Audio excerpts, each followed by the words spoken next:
โซนนี้เป็นปลาสวายเด้ออายุเดือนปลาย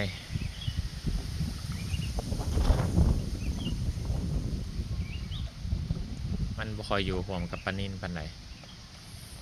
กินอาหารเก่งกว่าปลาดุกเอง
อากาศหนาวก็บ่ค่อยกินดีปานใด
เห็นบอก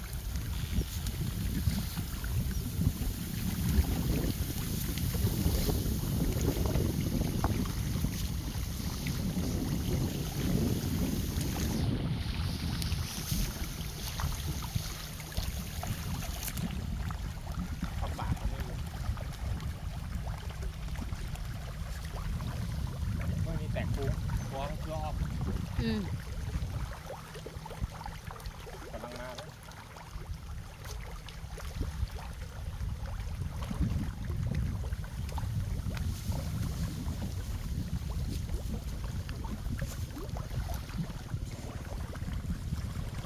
จอนกำลังกินแล้วแต่จอนปลานิ่นส่วนละมันขึ้นมา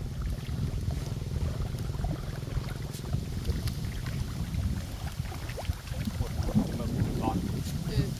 แต่ว่าตัวใหญ่ตัวน้อย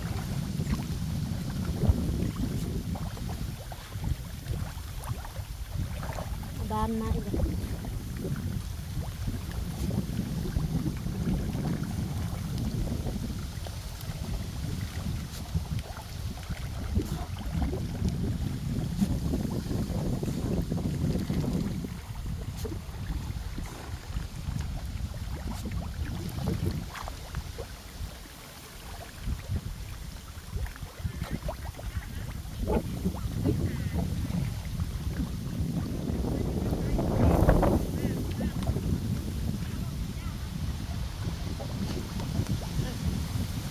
จะอยู่เป็นชาติเสียง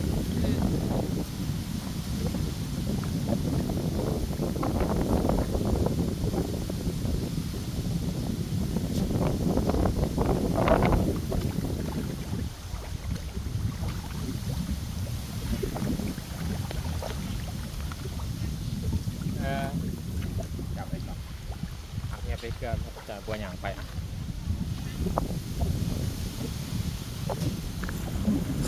จะหน่อยจังเกลือก็ได้ให้บัวไทยหยางไปจังเกลือโอ้พอแล้วเบื้องไหนไหมมาพี่ละบุดเดียวได้ยังคาถ่ายกล้องก่อนสิจับให้เลยถ่ายอันนั้นเองนะโอเคแบ่งครึ่งเด้อไว้เรือไปวาง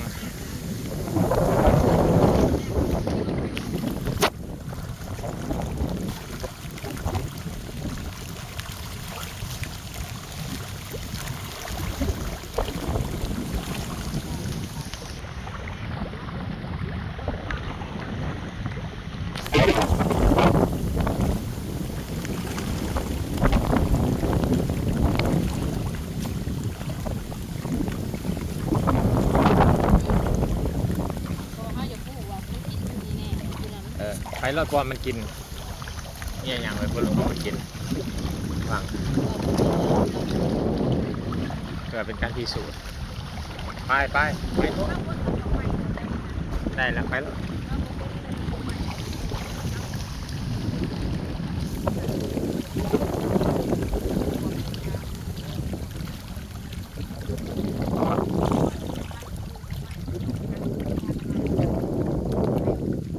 โอ้โหได้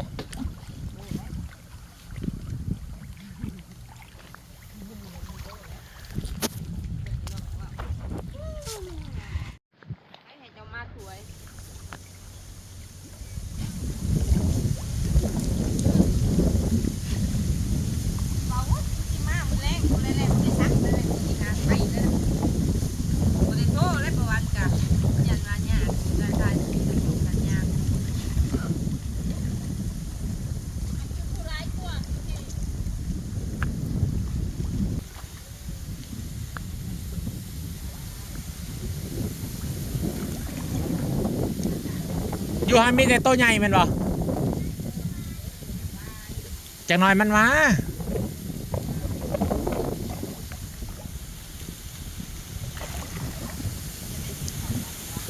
โอเคย่างไปอีกไม่เห็นหนาเด้อไปเชิงหนาจะพูดแหละซา